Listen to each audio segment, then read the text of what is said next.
오늘 우리가 함께 나눌 말씀은 예레미야서 50장 29절부터 32절까지의 말씀입니다. 예레미야서 50장 29절부터 32절까지의 말씀입니다.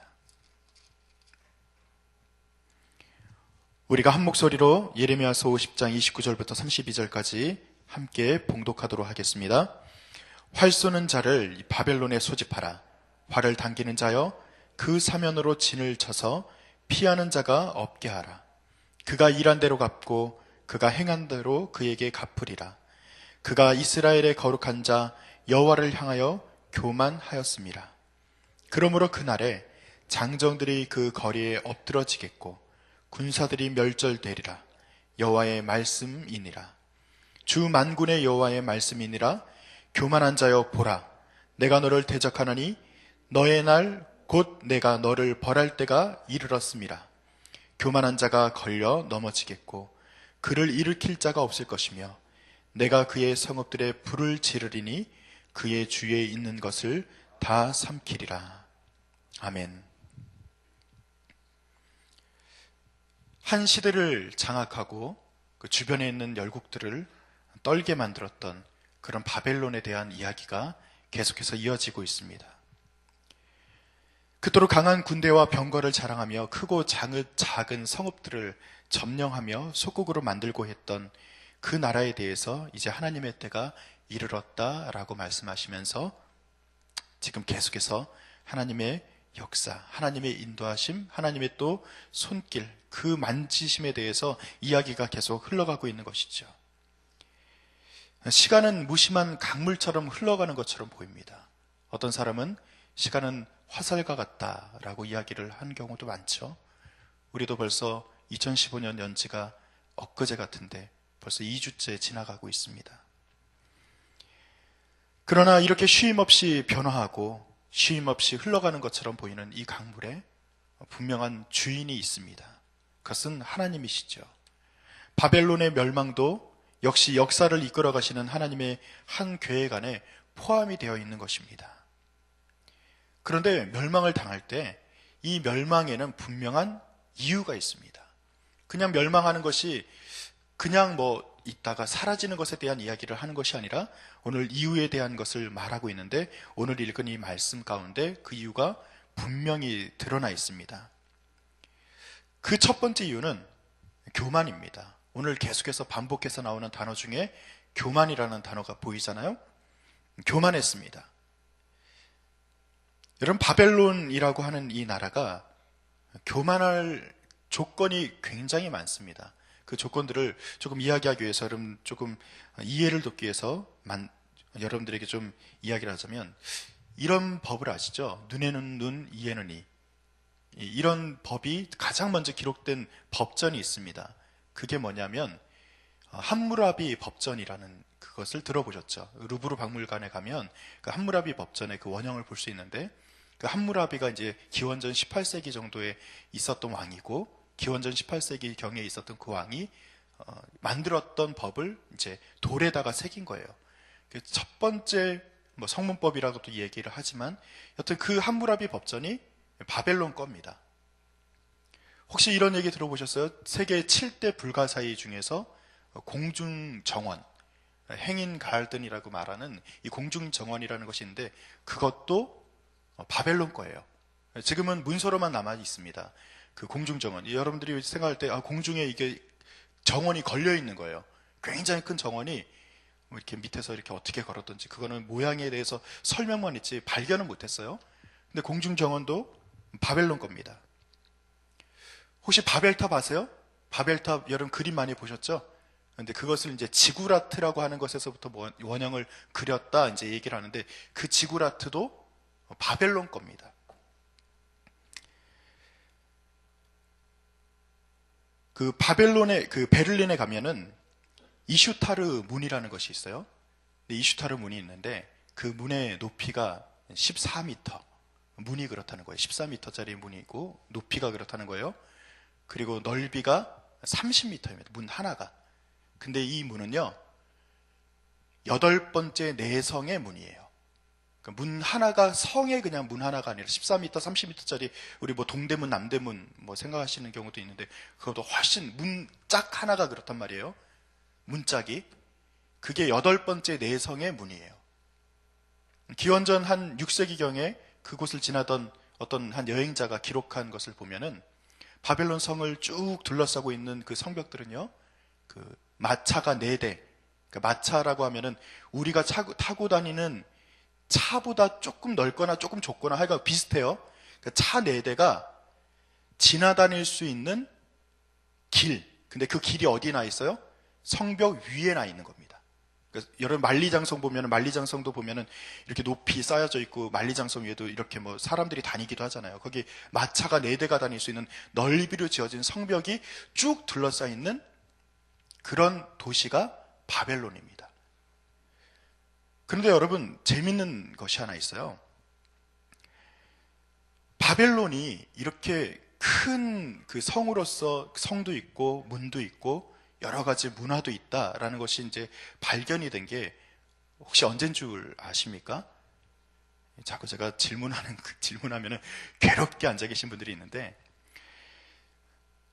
사람들은 믿지 않았습니다. 성경에 보면은 묘사된 그 바벨론의 모습을 보면은 굉장히 크고 견고하고 굉장히 어떤 높은 문화를 가지고 있는 나라다라고 사람들은 이제 성경에는 기록되어 있어요. 그래서 사람들은 이 고고학이라는 게 중요하다는 것을 제가 그때 알았는데, 이 성경에 있는 내용을 믿질 않았어요.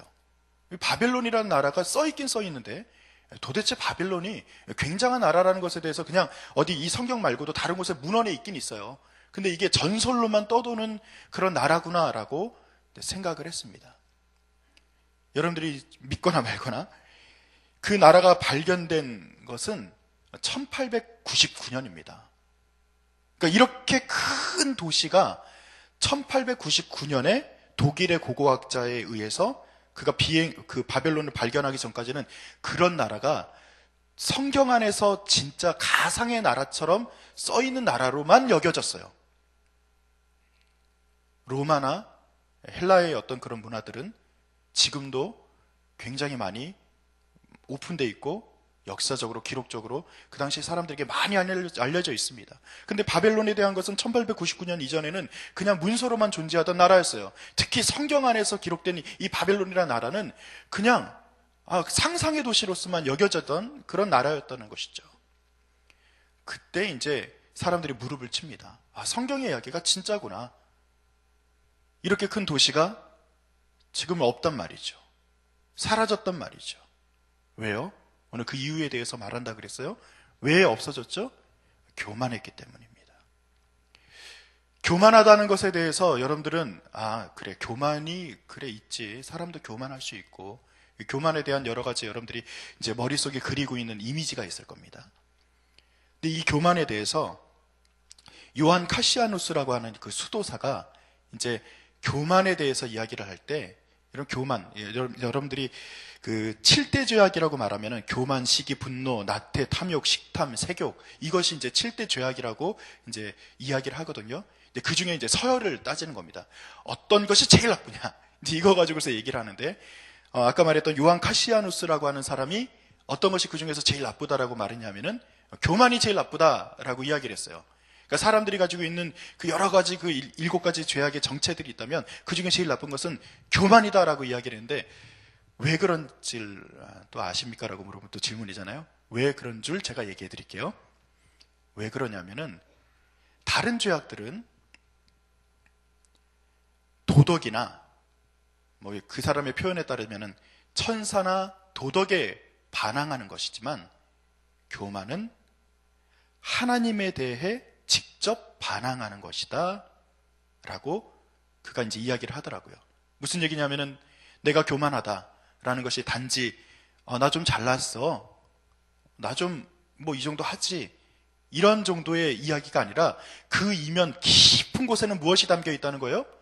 하나님과 대적하고 싶은 마음이 담겨 있다는 거예요. 이것이 이제 우리가 알고 있는 것처럼 첫 번째 천사 그 루시엘이 루시퍼로 변하는 그 과정, 뭐 성경에는 기록되어 있지 않지만 우리가 알고 있는 것처럼 그 천사가 하나님에게 교만하게 나도 하나님처럼 될 수 있어 그렇게 반항했던 그것이 바로 이 모든 죄악의 시초라고 이야기를 하는 것처럼 그 교만이 우리 인간에게도 첫 번째 죄악의 근거로서 주어진 거잖아요.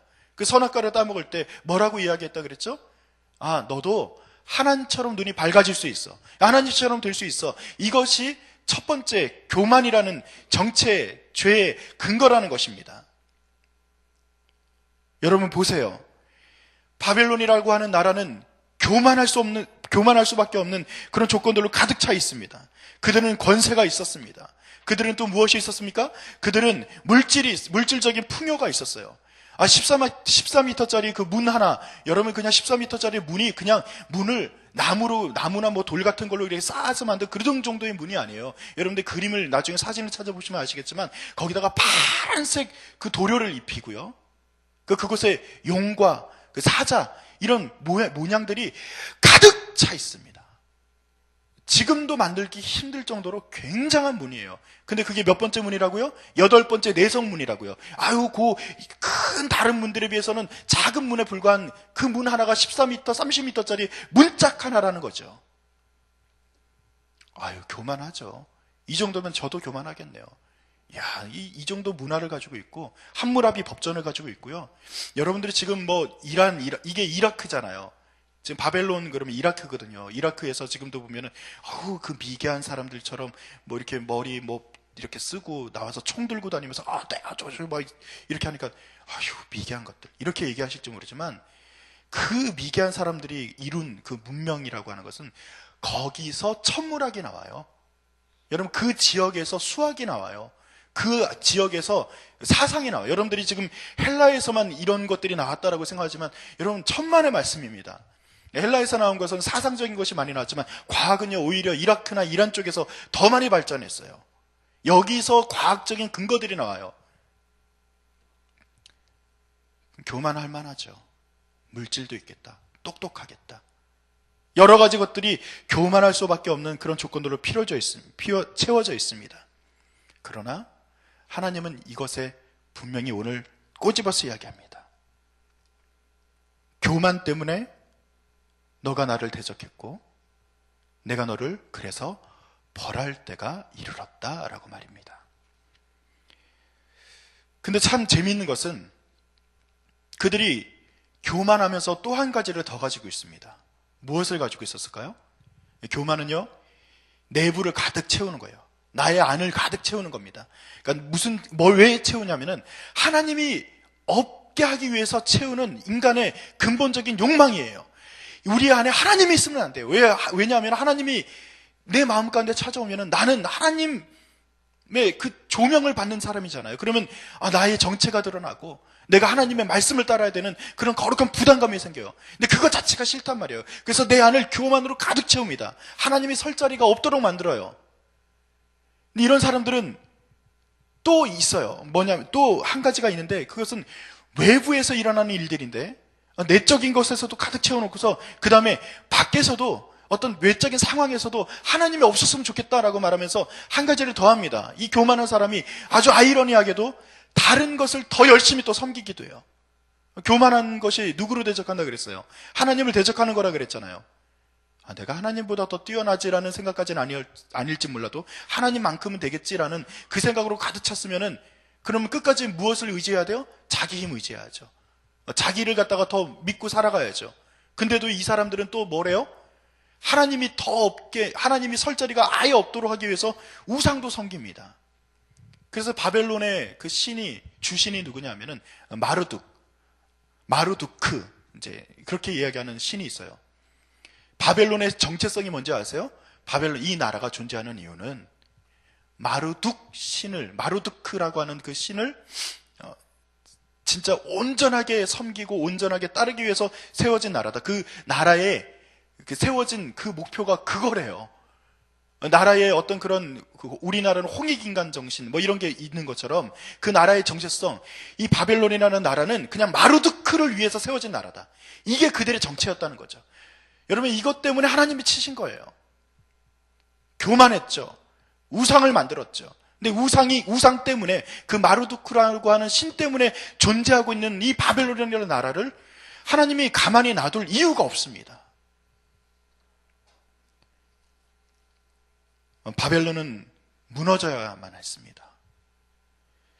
저는 또 이렇게 생각했어요. 여러분, 이스라엘 민족들이요, 지금 여러분들이 지금 아까 말했던 공중정원, 그 다음에 이슈타르문, 그리고 또 뭐 지구라트, 이런 것들이 신바벨론 시대에 다 지어집니다. 그러니까 지금 신바벨론 시대가 뭐냐면은 그 포로기 이전이에요. 그러니까 포로기 이전에 이것이 다 멋지게 만들어진 거예요. 그러니까 서울이라는 도시가 지금 멋있잖아요. 이게 다 지금 조성되어 있는데, 저기 죄송하지만 시골, 제가 안동 출신인데, 안동 옆에 있는 예안에서, 제가 늘 예전에도 한번 얘기했지만, 지금은 댐이 안동댐 만들어지고 안동댐 때문에 사라진 마을에 제가 태어났어요. 야, 임요한 목사 불쌍하네. 고향도 없네. 제가 거기 예안 총구석에서 태어났거든요. 안동이라고는 얘기하지만 그 예안에서 제가 태어났는데, 제가 이제 거기서 처음 서울에 올라왔어요. 그래서 서울역에 딱 이렇게 내리면은 제일 먼저 어떤 빌딩이 보인다 그러죠? 대우 빌딩. 어르신들은 다 아실 텐데, 서울역에 딱 내리면 대우 빌딩 보고서 우와 그런다고 하죠. 근데 지금은 뭐 그거보다 훨씬 더 큰 빌딩이 많지만, 여튼 그런 시대란 말이에요. 그래서 총구석에 있었던 그 예안에서 태어난 사람이 서울에 처음 와가지고 우와 했던 것처럼, 이스라엘 사람들도 거기 가서, 바벨론에 가서 어떻게 했을까요? 이스라엘요? 총구석이에요. 여러분, 우리가 성경에 기록되어 있고 하나님의 선민으로 막 이렇게 우리는 잘 알고 있는 나라처럼 여겨지지만, 그 시대의 역사적인 그 지도를 그리면 이스라엘이라는 나라는 이게 무슨 나라야? 할 정도로 아주 총구석에 있는 나라예요. 그 총구석에 있는 사람들이 포로로 끌려와서 지금 어디로 온 거예요? 세계 최인류 도시에 온 겁니다. 14m짜리, 30m짜리 문을 보고, 지구라트, 그 바벨탑을 보고 있고요. 그리고 공중정원이 그때는 눈에 보이는, 우리는 지금 상상으로만 알고 있지만 눈에 보이는 공중정원이 있고, 보면은요, 진짜로 이스라엘 사람들 그 당시에 기록을 보면 이스라엘 사람들이요, 침을 질질, 이건 표현이 제가 거칠지만 진짜로 이렇게 제가 어떤 자료를 보니까 침을 질질 흘리면서 기록을 할 정도로 엄청난 나라였습니다. 근데 이스라엘 사람들이 70년을 살고, 그들이 이제 고레스 왕에 의해서 페르시아가 멸망당하고 다시 이제 돌아오잖아요. 돌아올 때 그들은 어떤 마음이 있었을까요? 여러분 어때요? 제가 시골에 다시 돌아가야 된다고 저를 이제 가라 그래요. 서울에서 대우 빌딩도 보고, 지금은 뭐 63빌딩, 더 나아가서는 센텀시티, 뭐 이런 거, 센텀시티는 부산이죠. 여튼 어찌됐든 간에 이런저런 시티도 보고, 건물도 이런 거 보고, 제가 거기서 막 살기도 해요. 누리고 있어요. 이제 누리다가, 너 고향 돌아가라. 예안 돌아가라. 이렇게 저한테 얘기를 했다 그래요. 제 마음이 어떨까요? 룰루랄라 좋다 그러고 제가 돌아갔을까요? 사실은 이스라엘 민족들이요, 다 그런 건 아니지만 그 중에 일부 사람들은요, 싫었어요. 찌질하게 뭐하러 총구석에 다시 돌아가? 싫었단 말이죠. 그들은 다시 돌아가서 자기가 섬기던 그 신을 갖다가 섬기는 것이 좋았다라고 말하는 사람들도 있지만, 그러나 그것에 대해서 부정하는 사람들도 있었습니다. 여러분, 그렇기 때문에 하나님께서는 이 바벨론을 무너뜨리는 그 이유는, 무너짐과 동시에 이스라엘이 회복되는 것이 동시에 나타나잖아요. 바벨론이 무너지면 곧 이스라엘의 회복입니다. 바벨론의 무너짐은 교만의 깨어짐입니다. 바벨론의 무너짐은 우상의 타파입니다. 그래서 이것이 깨어져야지만 회복이 일어나는 거예요. 그래서 바벨론은 무너져야만 했던 것입니다. 사랑하는 성도 여러분, 우리가 습관적인 관성에 의해서 우리 또한 바벨론으로 돌아가길 소원합니다. 교만의 재료들을 찾습니다. 그들이 가지고 있었던 문화 때문에, 그들이 가지고 있었던 배경 때문에 교만했던 그것이 우리에게도 비슷한 제목들이 너무나도 많아요. 이것 때문에 우리도 바벨론으로 돌아가고자 하는 그 마음이 아직도 우리에게 있다는 거예요. 그래서 나도 교만합니다. 우리 모두가 교만의 제목들을 가지고 있어요. 그때 하나님은 꺼내라. 너에게는 교만의 제목들을 꺼내라. 그것이 무엇이냐? 나와 함께 계산해보자. 주님께서 그것에 대해서 정체를 드러내고 그 교만의 정체들을 하나하나 무너뜨리기를 소원하고 계셔요. 남의 이야기지. 그게 아니라 우리에게 있는 교만의 정체들을 꺼내시고 오늘 무너지기를 소원하십시오. 그것이 이스라엘이 회복되는 중요한 근거가 됩니다. 바벨론은 무너져야만 했습니다. 지금도 고고하게 의해서 발굴되는 그 정도 흔적만 가지고 있을 정도로 철저하게 무너졌어요. 우리에게는 이 교만의 제목들이 철저하게 무너지고 주님을 온전히 따르는 그 신앙의 회복이 일어나기를 간절히 축원드립니다. 이 땅에서 교만의 제목들, 너무나도 많은 것들을 우리가 끌어안고 이것이 사라지지 않기 위해서 내가 오늘도 보존하고 이것을 위해서 애쓰고 이것을 위해서 나의 모든 것을 전심전력하고 있다면, 하나님, 오늘은 제가 좀 마무리할게요. 제가 가지고 있는 이 교만의 재료들이 하나님 깨어지게 하시옵소서. 아버지 하나님, 내가 이것으로 교만해지지 않도록 이 주님 인도하여 주시옵소서. 그렇게 기도하면서 오늘 하루를 살아가시기 바랍니다. 여러분, 그거 붙들고 있으면 깨져요. 그거 붙들고 있으면 무너져요. 붙들지 마시고 오늘 하나님의 자리에 하나님이 들어올 수 있도록, 나의 마음의 자리에 하나님이 채워질 수 있도록 열어두시고 하나님과 함께 동행하는 귀한 은혜가 있기를 간절히 축원드립니다. 기도하겠습니다. 하나님 아버지, 감사를 드립니다. 주님께서 우리에게 교만의 재료들을 찾으시고 무너뜨려 주시니 이것이 축복입니다. 아버지 하나님, 주님 무너져야 회복됩니다. 주님께서 인도하여 주시옵소서. 도우실 것을 믿으며 감사드리며 예수님의 이름 받들어 기도드립니다. 아멘. 공동기도문 네 번째, 봉사에 대한 기도를 저와 여러분이 교독하면서 기도하겠습니다. 우리에게 서로 사랑하는 마음을 더욱 부어주옵소서. 교회 안의 작은 교회들을 넉넉하게 축복하옵소서.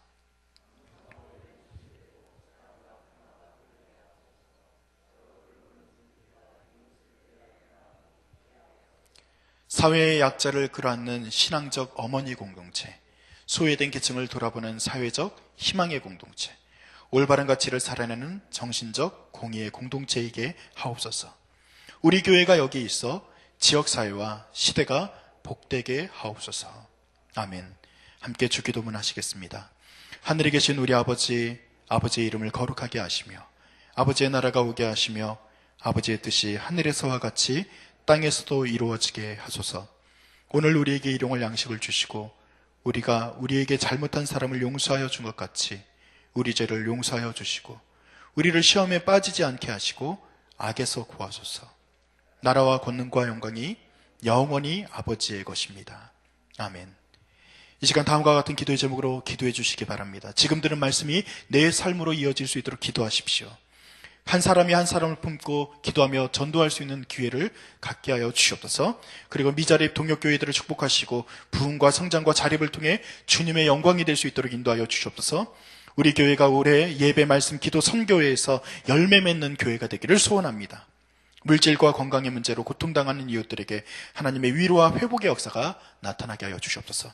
그리고 이 공동의 기도 제목과 각자의 기도 제목을 가지고 기도하시다가 하나님의 귀한 은혜의 자리로 여러분 나아가시기 바랍니다. 기도하시겠습니다.